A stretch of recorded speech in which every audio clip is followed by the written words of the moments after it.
ఆ స్టోరీ ఏంటంటే మాస్టర్ గారు నలుగురు పిల్లలకి, ఆయన పాఠశాలలో ఉన్నటువంటి పిల్లలకి అందరికి తెలిసి ఉండొచ్చు, నాకు తెలియదు, but I like it, I just wanted to repeat it.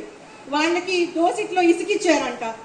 Sand, he has given a handful of sand in the hands of 4 students and he told that ఇక్కడి నుంచి ఏదో సమ్ 10 కిలోమీటర్స్ డిస్టెన్స్ ఇచ్చారు, అక్కడి వరకు కూడా ఆ శాండ్ని కింద వేసుకోకుండా అక్కడికి వెళ్ళాలి, ఎవరు వెళ్తారో చూస్తానని ఒక ఛాలెంజింగ్ టాస్క్ గురువు గారు ఇచ్చారు to all the 4 students they.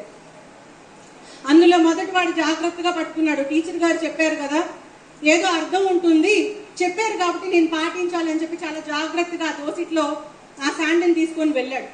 వెనక వాడు మాస్టర్ గారు ముందున్నారు కదా, నన్ను ఎక్కడ చూస్తారులే, అక్కడికి వెళ్ళేటప్పుడు ఇది ఉంటుందా లేదా అని కొంచెం ఆ హ్యాండ్కి చిన్న హోల్ ఉంది, అది కింద శాండ్ పడుతూనే ఉంది. థర్డ్ పర్సన్ అనుకున్నాడు, అసలు నేను కనిపించడం ఇంపాసిబుల్ మాస్టర్ గారికి అని.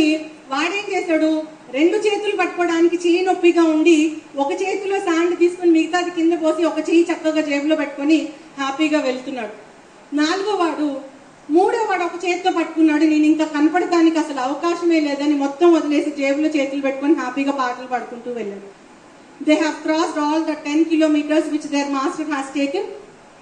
అక్కడికి వెళ్ళిన తర్వాత చూస్తే మొదటి వాడి చేతుల్లో ఉన్న మట్టి మొత్తం బంగారు నాణాలుగా అయిపోయినాయి అంట, గురువు మాట విన్నాడు కాబట్టి. 2వ వాడి చేతిలో ఒక్క చేతిలోనే శాండ్ ఉంది కాబట్టి ఒక్క చేతిలో మాత్రమే బంగారు నాణాలు ఉన్నాయి. 3వ వాడి చేతిలో ఏమీ లేవు, అంటే మీకు కొంచెము, 4వ వాడి చేతిలో ఏమీ లేవు. అప్పుడు అనుకున్నాడంటే, అరే నేను గురువు గారి మాట వినుంటే నాకు కూడా బంగారు నాణాలు వచ్చేవి కదా అని. I just wanted to tell this is because మన పిల్లలకి గురువు వాక్యము మన రేపు జీవితానికి బంగారు బాట అవ్వడానికి ప్రధానము, అది చాలా ఇంపార్టెంట్ అని మనం ఈ రోజు నేర్పిస్తే